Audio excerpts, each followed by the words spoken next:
It's not fair to take one little excerpt of this and one little excerpt of that and then generalize.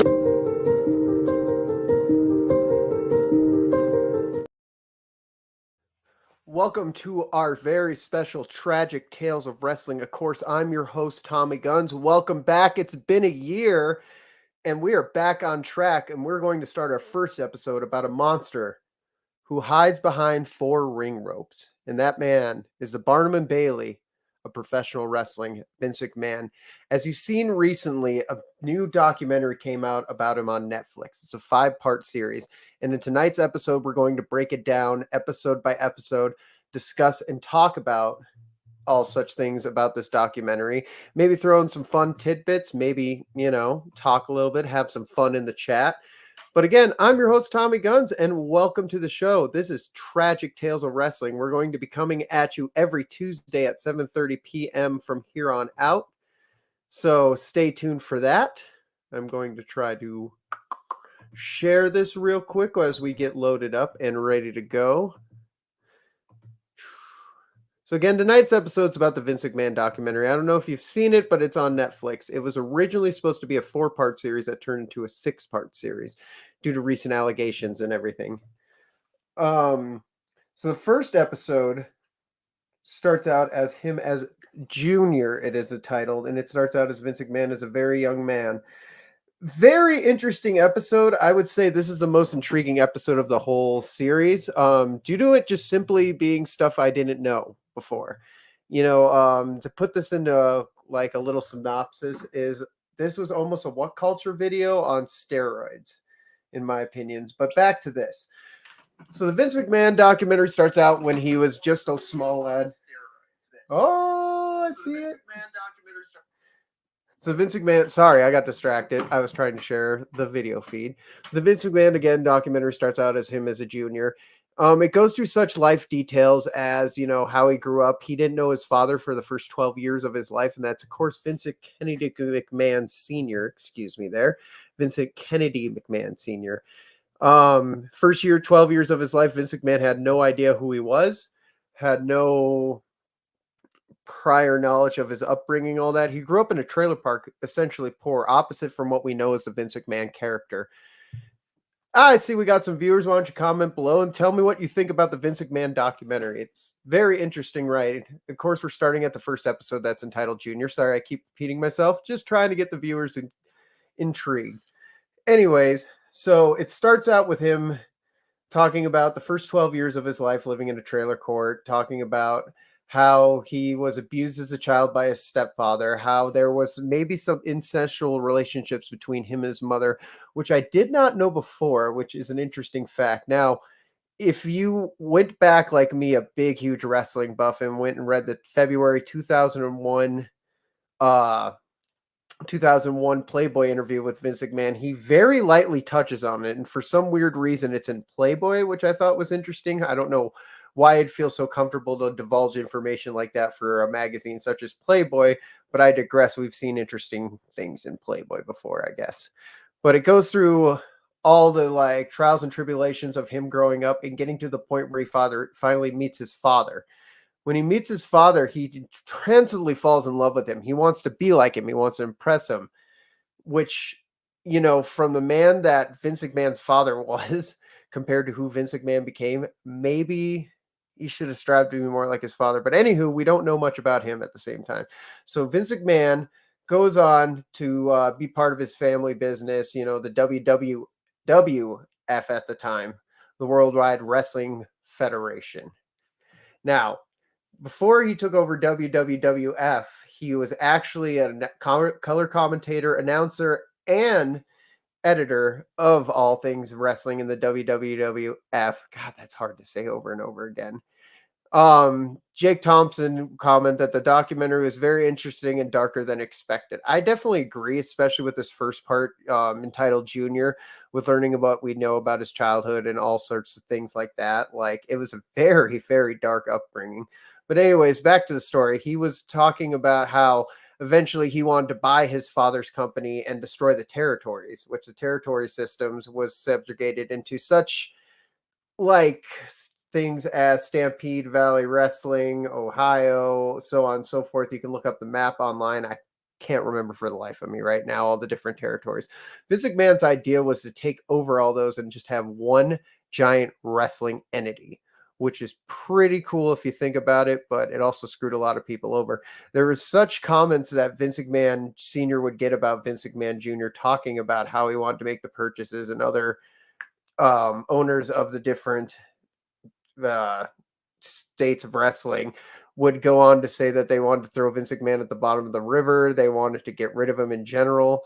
But as we've seen, Vince McMahon portrayed and actually took over all the territories eventually. But before he got into that, he had to make a shoestring budget idea with his family. See, there was the Gagnes, the McMahons, and I can't name all the territory owners, but they were all together in one wrestling unity for like at least the north side of wrestling. And Vince McMahon wanted to buy them out. Well, the only way he could buy them out is if he paid them like $1 million each. So Vince McMahon came up with a clever plan that was like, as previously stated in the documentary, was held up by a shoestring budget.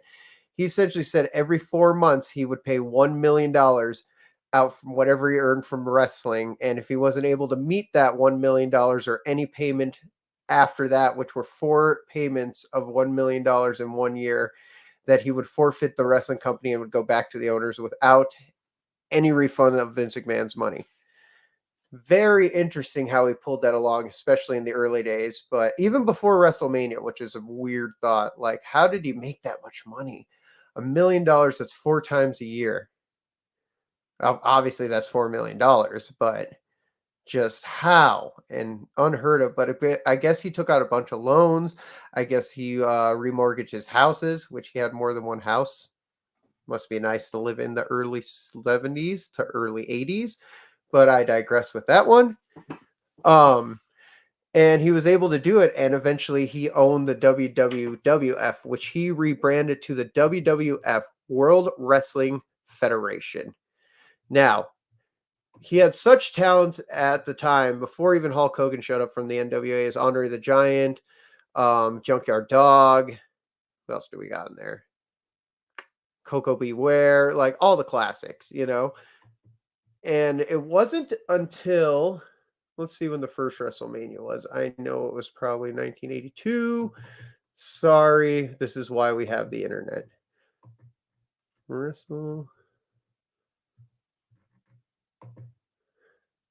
WrestleMania 1 wasn't even a thing. That was before, like, they had Saturday Night Live event. They had main Saturday main event. They also had just little scrub shows on NBC, CNN, and all those kind of things. Even before the first WrestleMania came up. Now, the first WrestleMania was on March 31st in 1985, and the marquee match with that was Paul Orndorff and Roddy Piper teaming up against the team of Hulk Hogan and Mr. T, which was a big deal for a big movie star to step in and take over the reins for wrestling at that point. Like, we've seen people interact with the world of wrestling, such as Cyndi Lauper and all that, but we've never seen a celebrity step into the ring, which we will eventually see a lot coming up in the future of WWE. Now, like I said, WrestleMania 1 was March 31st, 1985, and everything was hinging on this. It was live on MTV. They knew if this wasn't a success, it would fold the whole wrestling company in itself. So this had to be a major success, which, with all the bumps and bumps and chops on the way. I mean, you had Hulk Hogan putting somebody on duress in a sleeper hold, knocking them out and cracking their head open, to Roddy Piper saying he's going to not pull his punches on Mr. T just to teach him a lesson, to things just as little as shoe sizes on Paul Orndorff wearing flip-flops. It was a weird event, but they were somehow able to pull it off. And what was the gate for WrestleMania 1? So the gate for WrestleMania 1 was 19,121. Now let's look up ticket prices just for shits and grins. I bet you it's like in the $20 range or something like that. WrestleMania 1 tickets. One originally signed by Hulk Hogan, sold on eBay for $9,999. Very specific. Still can't find that. That's pretty cool though. So if you went to WrestleMania 1, tickets went for 23 to $40 back in 1985. My God. And that was probably breaking the bank back in the day, which could you imagine seeing WrestleMania 1? I would pay an extra $20 to get to Hulk Hogan to sign my ticket for $9,999. How specific is that?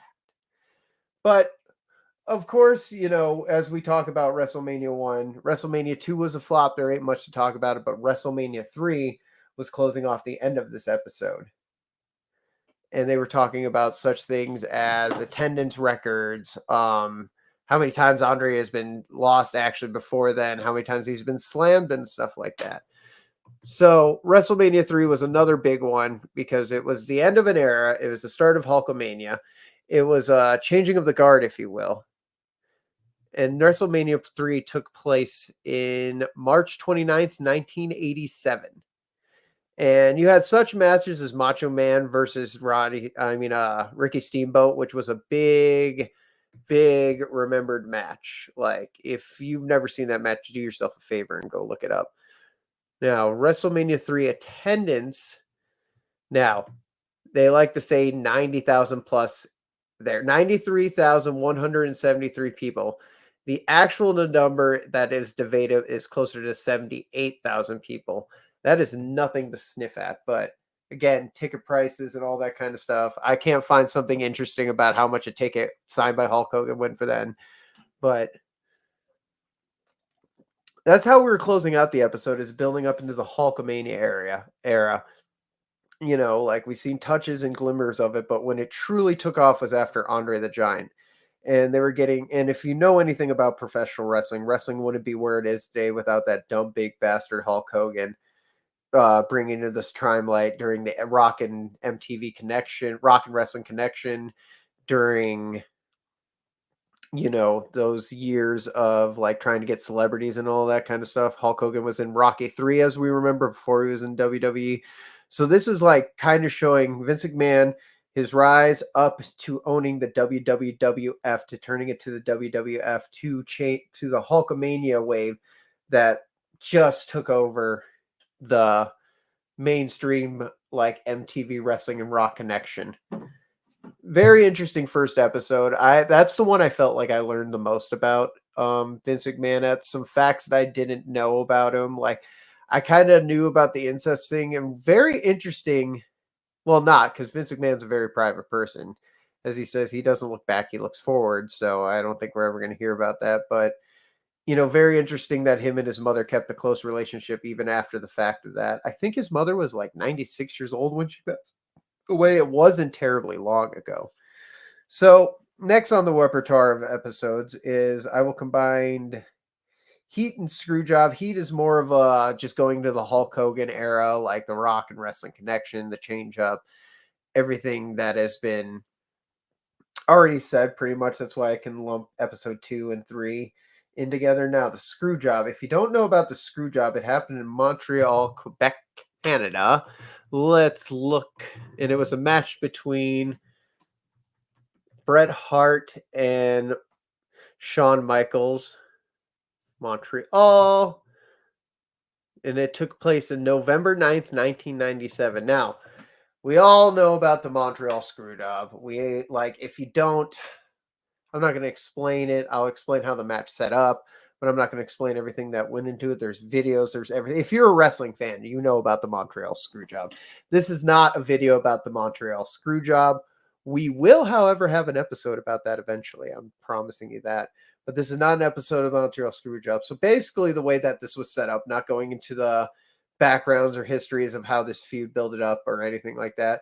What it was is that there was a wrestling match, and essentially, in a wrestling match, you can submit, tap, or be counted out, or get pinned, and in this match, Bret Hart was put into a submission mold and didn't actually tap, but they rung the bell.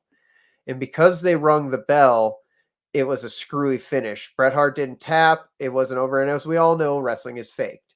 There is a segregated storyline. So it made it seem like something fugazi went on behind the scenes. If you personally ask me, I think it was a work to make all parties look good. But anyways, it goes into the screw job and how Vince McMahon is more of a visceral man than we know. Vince McMahon will stop at nothing to have stuff the way he wants it and will have it. And it goes into that more so with that. It talks into how he builds into the Mr. McMahon characters of itself without getting into the Attitude Era itself. It shows Bret Hart's true feelings on Vince McMahon and his attitude, which I thought was interesting. And this is pre more episodes we're going to talk about, but at first, like, you can see the animosity between him and Vince McMahon still, which is very interesting. I need a little drink. My mouth is dry. But Screwjob was a whole big episode pretty much on what happened in Montreal, November 9th, 1997. And like I said, it kind of dives into how Vince McMahon became the Vince McMahon character after the fallout from the Screwjob. And when you look up Screwjob, be sure to look up the Montreal Screwjob. You don't want to, especially if you're at work. And if you're at work, just put on safety search just in case. As you can tell, I'm reading through the episodes as we're going on. We're back to live, first episode back, so sorry if it's a little shaky. Sorry if I'm a little all over the place. We're just, testing the waters, and I hope you people are enjoying it out there. Now, from Screwjob, we go to Attitude. Like I said, at the end of Screwjob, you start seeing the developmental. Jonathan Chaotic, Dark Side of the Ring episode nails it. Thank you. I appreciate your comment. And be sure to interact below. Ask me questions about it. Of course, I'm getting into the Attitude from Screwjob. This sounds like a porno. But that's the way Netflix wanted it, and that's the way Netflix will have it. So at the end of Screwjob, like I keep saying over and over again, it is the showing how Vince became the Vince McMahon character himself. As we develop into Attitude Era, this is when Vince McMahon has to talk about what happened with the Screwjob. He has to talk about how he's sick of wrestling fans having their intelligence insulted by people like thinking that we don't know wrestling's fake. Like Triple H just recently said, getting onto the wrestling's fake thing, everybody that watches wrestling knows it's fake, but they like the cinematography, they like the showcase, they like everything around wrestling. Yes, we know it's fake, but we buy into it because we love it. And Vince McMahon pretty much swaying back to that. Vince McMahon essentially had to explain the screw job and all the why this happened and how it pertains to real life. And again, how he doesn't want to insult wrestling fans' mindsets anymore. It's fake. We know it's fake. Let's subvert expectations. Pretty damn smart on Vince McMahon's thing.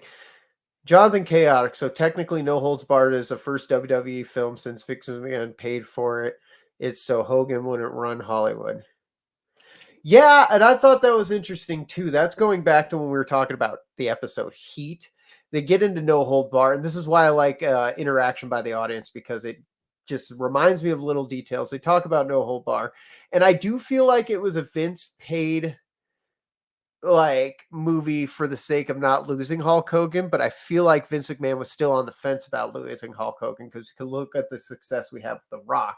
Now The Rock comes back all the time for a quick pay period, but that also boosts up ratings. So I don't think Vince McMahon was fully against the idea of Hulk Hogan going to Hollywood. I think he just didn't want to essentially lose him. You know what I mean? And tell me what you think about No Holds Bar in the comments below. Like, me and Zero were talking about it last podcast, and I think it's a shit movie, but it's like one of those afternoon watches. Zero thinks it's all right. Says, it's all right. But getting back to the episode named Attitude, this is where you see Vince McMahon in his full Vince McMahon peak form, and you got to thank people like Stone Cold Steve Austin. Stone Cold Steve Austin was like the Hulk Hogan of the Attitude Era, honestly, and I would even argue even more famous. Stone Cold really started bringing WWE onto the scene, known as WWF at the time. Sorry, I'm going to switch back and forth. If I say WWE, I'm talking about WWF. Fun fact, we have been calling it WWE longer than we have been calling it WWF at this point. So I don't know why people would be confused, but so you get characters like Stone Cold Steve Austin that plays into the Vince McMahon character, goes against authoritarical ideology. Now, Vince McMahon is funny in the sense that in the Attitude Era, like all his morals and all that stuff, before the Trish Stratus and all that stuff, when the Vince McMahon and Austin thing first build up, you had Vince McMahon almost playing a face with good morals and stuff like this, and Austin pretty much playing a heel, doing dirty heel tactics, taking on all this. But it showed how Vince McMahon turned into this psychotic heel eventually is because of Austin's little twists and turns and stuff like that, which really built to the attitudes and feelings at the time. You had such things as Jerry Springer, the Steve Wilkos show, which don't quote me. I think that wasn't too long after Jerry Springer. I know where Steve Wilkos started, but not too long after Jerry Springer, Girls Gone Wild and all that kind of stuff. And it really just that storyline kind of brought forward that cultural zeitgeist of, hey, I'm not going to have it anymore. My skin's thicker than yours. Here's my middle fingers kind of attitude. Maury. I forgot about Maury. Yep. We're so old. But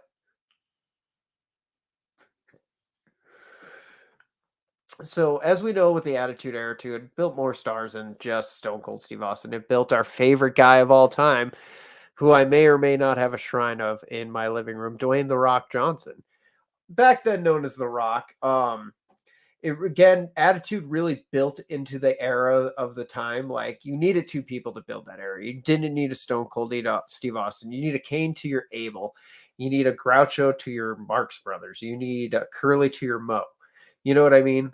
Two comedy reference, but you need those two characters. Long gone were the days of just a single character like Hulk Hogan, the number one hero. You needed shades of gray, shades of face, and shades of heel, and you need that cross.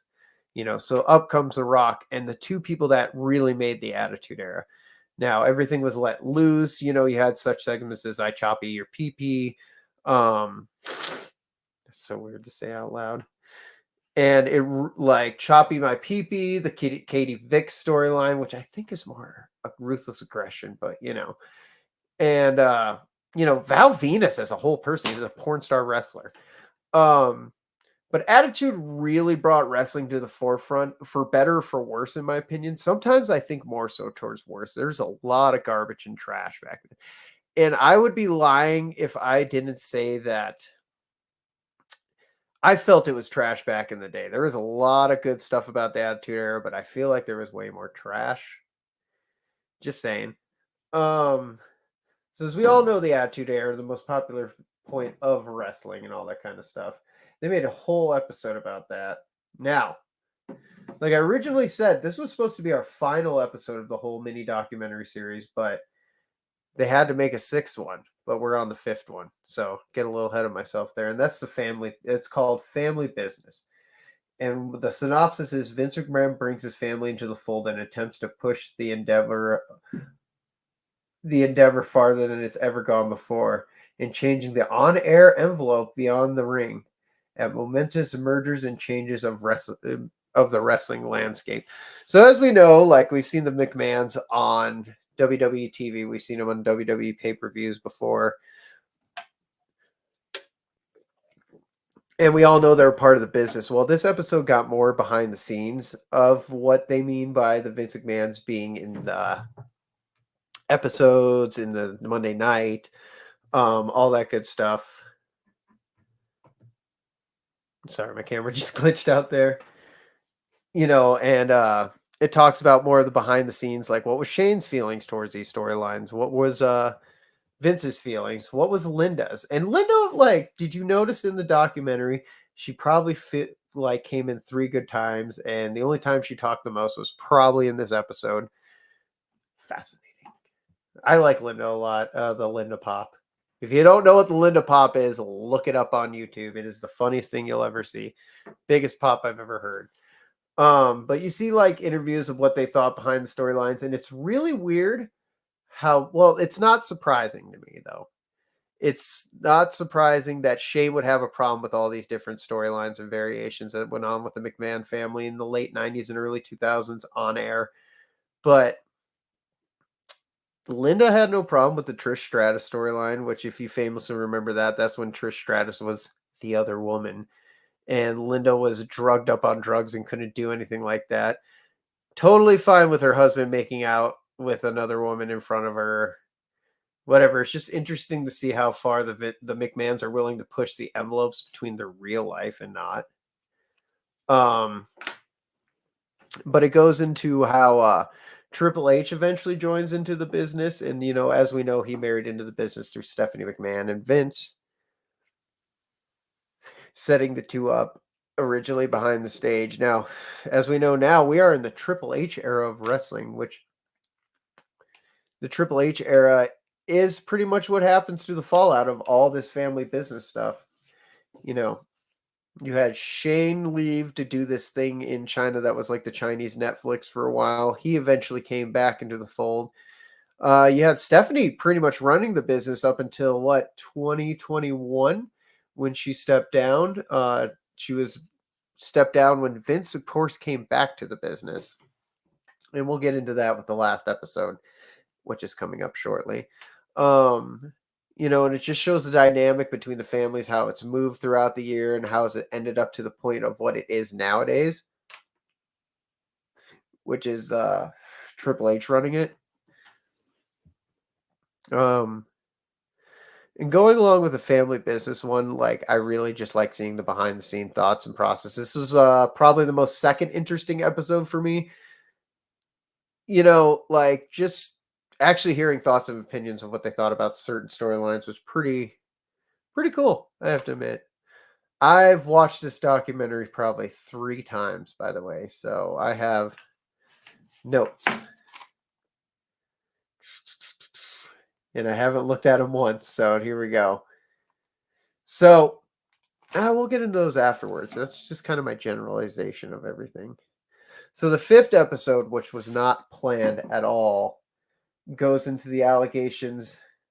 I mean, not the 5th episode. Sorry, the 6th episode.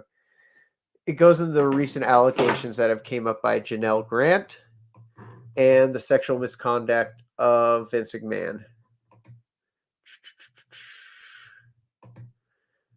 So with the Janelle Grant story, she was a former employee of Vince McMahon and the WWE. She came out and said that she had to sign an NDA for things that Vince McMahon did and against her throughout the years of their employment. She had text messages and all sorts of stuff that explained what he was doing. He pretty much was sex trafficking her out to other wrestlers, using her for his own gain and advantage and to raise his ego. Vince McMahon's a real piece of shit. And supposedly they looked into this, the missing money, which was about $3 million. And they looked into it, and there was $12 million missing beforehand, which means that Vince McMahon has a lot of NDAs out there for a lot of various things we don't know. Janelle Grant just opened up the envelope, thank God, to put this monster down. And we're going to see more of this as the months come up. It's on pause right now because of a federal investigation going on, but she just asked for something. If if Vince McMahon has stepped down, does it dissolve her NDA? Which I think it should, and she should be able to talk about more so what's gone behind the scenes anyway, since she's already come out and said some things as is. But I digress. So this gets into more of those allegations that I was talking about, kind of peeling back the curtain of what's going on with what we've heard so little on. And so with all that, the episode dives into it. It shows the text messages. It shows like the big statements. It goes into how other people, especially Tony Atlas. Tony Atlas had a lot to say. He was the most unbiased person of the whole series. But again, I'm going to save my closing thoughts with all these notes for the end. We're just running episode through episode right now. So Tony Atlas had a lot to say about Vince and how he wasn't surprised, how he nothing really is that shocking. As wrestling fans, we know it ain't that shocking. Vince is an onion. He has layers you consistently have to peel back. Consistently is a key word here. We're all gooders. We have layers. Okay, sorry, I had to do it. But it just shows how much of a disgusting person and pig Vince McMahon is. Like, I've been trying not to have my own opinions I'm trying to be unbiased, but this is how I personally feel about Vince McMahon. I know some people want to disbelieve what's going on currently with him, but I mean, the proof is in the pudding. And I mean, if you got 3 more ladies in the pipeline, you're kind of just screwed. All right. So now that we've ran through all 5 episodes, I have random jorgans of thoughts as I've gone through it. The first thing I'd like to say is that us as wrestling fans, we are not surprised by the things that came out in this documentary, what was said. I mean, there was interesting tidbits for all to have, but was any of it surprising? And anyone in the comment below got anything that they learned that was surprising to them, that was something new and interesting? Because I feel like this was a good documentary for non-wrestling fans. It was not bad overall. I was interested enough, and I mean, I was going to be interested enough anyways because I wanted to talk to you people about it. There was attention to detail. I was kind of surprised with that for being an outside point of view on the world of wrestling, especially on Vince McMahon. I thought there was great detail done to it. The interview selection was interesting. You had John Cena, Dwayne "The Rock" Johnson, Cody Rhodes, which, if we remember that press junket from, I think it was What Happened Before the Recent Pay-Per-View. What was that? Anyways, the last pay-per-view when the documentary was coming out, he acted like he had no idea about it. He said he wasn't going to watch it because he was in a Game of Thrones run through. I had no idea it was going to be in the documentary itself until I think we saw the trailers for it or a little afterwards. But he's watching it. He's watched it already, probably all the way through, because Cody Rhodes kind of vain like that. He's like, "Ooh, look at me." If you didn't know, now you know. It was actually written and directed by the same people who did Tiger King. Which was kind of a disappointment to me because I thought the editing would be way more clever. It kind of seems straightforward. It was very dry at some points because Tiger King was always good about like just going one way out of nowhere, going right and then going left and going right. But I guess with the story with Vince McMahon, it's kind of a straightforward story because Vince McMahon's the only one telling his story. So I guess I can give him a little leeway with that.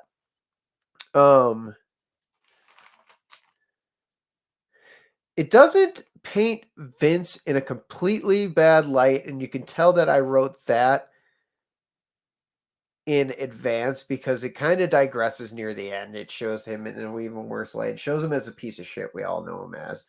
But I did like at the beginning how they were kind of more unbiased with it, kind of leading up to it. But again, it's about the people who did Tiger King, and kind of they did the same thing with Joe Exotic, so it's not overly surprising to me. Vince McMahon has always been a dick. Don't know why I wrote that. Oh, I wrote I hate Vince. I wrote I hate Vince in capitals. I don't like Vince McMahon. I never have. I've always thought he's been a pervy, skeezy little scumbag. So I think it's about time that we've brought all this to the surface. I mean, this is not anything new. There's a tanning booth incident. He covered up the sex boy, the ring boy incident, and that will be another tragic tales of wrestling, the ring boy incidents for sure. I woke up at 4 a.m. I was actually going on a trip that day. I set my alarm to 4 a.m. because I knew that's when the Vince McMahon documentary was going to come out. So I set it till 4 a.m., woke up before my trip, watched all of it. Now, the Pat Patterson thing, to get into it but not get into much because that's going to be an episode of Tragic Tales of Wrestling. which is going to be a hard one to cover. I'm not going to lie. It's disgusting, and they really did go more in depth with that, and it was a very interesting, like learn.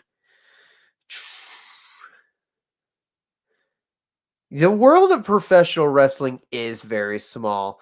Like you don't like when they were showing all the old clips at the beginning of it, the first episode Junior, I believe it was called. They showed like how many times Hulk Hogan and Andre the Giant actually met up. They showed how many times like Brett and Sean met up. They showed how many and there's all these interlockings. Like you got Tony Atlas who knew Broser Brody who knew such and such. You got like all this like weird interconnection thing. I just noticed the world of wrestling is very small. They got into the Owen Hart thing. Again, there's a lot of hard things in this episode to point out and get into because I want to make my own tragic tales of wrestling into it. But they got into the Owen Hart thing and it kind of subverted my opinion about what actually happened with it. I used to think that it was just carelessness on Vince and the company's point of view. But now, since they did an investigation and figured out that the harness was the freak accident and WWE turned around and sued the harness company, maybe it just sheds light to why, maybe it's not exactly their fault. I did find it disgusting how they carried on with the Over the Edge pay-per-view after that, though. That was a horrible call by Vince McMahon, and I never saw the footage of the pay-per-view itself, but just the haunting images of Owen Hart's blood on the canvas while wrestlers were wrestling. That was just heartbreaking. And again, we'll get into that. It's its own tragic tale of wrestling. I think that one will be like a 4-part series because Owen Hart, man, that's a messy tale. Fun fact, Vince McMahon tried very hard to buy the documentary before it even aired. He was trying to buy it back because there was things he did not want coming out, which is weird to me because a lot of this is already known. A lot of it. Like I said, this is a good for a non-wrestling fan. To me, it was all right. So that's all the notes I have for it. Those just kind of quick snippets and bits about the notes that I had going forth through it. If you have any questions below, all in all, I don't want to say I wasn't impressed. I think, like I keep saying over and over again, I believe it was a good documentary for non-wrestling fans, but I heard all this in a What Culture video, about an hour-long What Culture video. I didn't need 5 episodes of it. It did paint an interesting light. It had a lot of unique like video footage I'd never seen. That was one thing I got to say. There was a lot of footage I did not see before that I was kind of surprised at seeing. Oh damn, am I frozen? I am. Okay. There we go. Sorry, froze. But I don't know, like I said, I thought it was interesting, the old clips they showed. A lot of the photos that we've seen before. Seeing a young Vince weirds me out. All in all, like I said, good for the non-wrestling fan. It subverts your expectations if you don't know what's going on already. I was kind of disappointed I woke up at 4 a.m. before a vacation just to watch this documentary that, like, again, I say it isn't bad, but it's for non-wrestling fans, people that want to learn. And even then, I don't think it gets the point across enough. Like, I think that the point they're trying to make is that Vince McMahon is a disgusting monster is proved in that. But if you're a true wrestling fan, you know how deep this rabbit hole goes. You know how dark it is. Like, they kind of surface leveled a lot of it. A lot of the first couple episodes, like, talked about the steroid allegations and, the, like, Chris Benoit controversy. They didn't dive into it too much. And I feel like that was just WWE playing safe. Of course, we know WWE is going to Netflix here on January 6th. So I'm sure they didn't want to talk much about the Chris Benoit situation, the Owen Hart one. The Owen Hart one was just kind of like a 5-minute thing. Chris Benoit felt like 2 minutes. Like, they're not even worth getting over what they say on this podcast, not because I want to save it for other tragic tales, is because they just really skimmed through it. And I think they're playing WWE safe right now. And what I mean is WWE safe is what I call it. They're making sure that they answer the questions, quote unquote, but they don't like deep dive into it so people can have these conspiracy theories and all this stuff. Again, we're getting close to January 6th right now. So they just want to play it WWE safe. But it was shocking how short the like thing on Chris Benoit, Owen Hart, the steroids, and all that kind of stuff. They just kind of cut it. It was more about wrestlers and wrestling characters. I noticed the interviews kind of died out as the episodes progressed. Um, and by that I mean like, you saw less of Cody Rhodes, you saw less of John Cena, you saw less of you saw more of Tony Atlas. You just saw more of Tony Atlas as it went on. I noticed that. A little more of Paul Heyman as it went on, but I also think I've seen a number of those interviews before they were even on Netflix.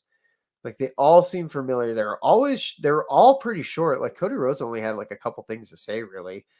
Um, Dwayne was barely in it. I think he said like four good things, and like it's the stuff we've already heard. Like he talks about how what he said in the Nation of Domination and all these things, and like it just like I said seemed like I've seen these interviews before, and they weren't like anything new. Nothing was anything new. I thought Netflix was going to like I don't know, give us some information we haven't seen before. Like there was a lot more in that February 2001 interview with Playboy by Vince McMahon than I felt like was actually in this actual documentary. And I feel like that's where they mostly took it from, was from this documentary. Is they like looked at this 2001 article and they're like, hey, we can get Vince McMahon on camera. Hey, we could talk about the same shit. Hey, that's about all we got here. And like, I don't know. I would say somebody like my mom, somebody like my friends who are not into wrestling, somebody like an aunt or an uncle. They just have a passing want to know. And especially if they've heard Vince McMahon's a monster, this documentary is perfect for them. Well edited, well shot, kind of long at some points. That's always my complaint with anything, always kind of long. But I digress. So in closing, that was my feelings about it. And all in all, if I was going to give my fan rating for the Vince McMahon documentary, I'd give it a 4.8 out of 10. But that's also me being cynical. That's also me like just trying to be an asshole at this point. Um that's also me just knowing what I know. If I were to take all the knowledge I knew about Vince McMahon out of my head and just watch this fresh and didn't know Jimmy Jack shit about him, I would probably give this documentary close to an 8, because they do go in detail, they do go in depth, they do show you interesting clips, they do tell you the truth. Dave Meltzer is all about shitting on WWE, and I didn't know Dave Meltzer did interviews with Vince McMahon back in the day. That was an interesting tidbit. Um, but I would give it an 8 if I was a non-wrestling fan and I just wanted to learn into it. I just wanted to lean into what the world of wrestling was all about. But I'm not saying don't watch it. Watch it. Learn. Keep yourself educated. You can't forget about a monster like Vince McMahon, and you sure as hell can't just forget history like that. Forget the women. They're trying to fight for, to put an end to this in general. Like, you'd almost be doing everyone a favor by watching this documentary, seeing how big of a piece of shit Vince McMahon is, or maybe you won't. And that's very sad to me if you don't. But I got about a minute left, so let's do the closing. I've been Tommy Guns. This has been Tragic Tales of Wrestling. We'll be coming at you 7:30 every Tuesday with more interesting and, well, I don't want to say more interesting. I want to say more different kind of stories. Like we'll get into some lives and deaths of some wrestlers. We'll get into some events. We'll might shoot the shit on some road stories. Like I was thinking maybe we could do top 10 best road stories here near January, just to fill up an episode. And remember, this is all you. Like, you give me your opinions, you give me your questions, we talk about it. Like, be a part of the show, be interactive. I want to thank Jake Thomas, Jonathan Chaotic, and who else did we have on? I really feel like Cody's on here somewhere. But remember, this is your show, and I love when you interact. That's why we've come back doing this live and start pre-recorded, because I didn't know what I was going to do without you guys. I want to thank you for taking a couple minutes out of your day to listen to us, to come on over on our Facebook and enjoy what you see. You guys have been a big help. And like, side note, you've been a big help for my mental health. And that's very important to me. So I appreciate you guys. Of course, I'm always your POSC. And if you don't know what that stands for, you're piece of shit champion. Don't go out there yucking anybody else's yum. And just thank you for listening to Tragic Tales of Wrestling, the Vince McMahon story. Stay tuned to the Facebook page to see what the next Tragic Tales of Wrestling for next Tuesday is. And remember, send in your comments, send in your share and subscribe, do that whole thing. But make sure to be a part of it. I will be releasing what next Tragic Tales of Wrestling will be. Let's see, today is Tuesday, so I will be releasing it Thursday before we put out the Tables, Ladders, and Chatters podcast. So be sure to stay tuned for that. And just have a good night. And don't go out there yucking anybody's yum. I've been Tommy Guns. This has been Tragic Rails of Wrestling. And you're on Tables, Ladders, and Chatter. Be sure to like and subscribe. It's not fair to take one little excerpt of this and one little excerpt of that and then generalize.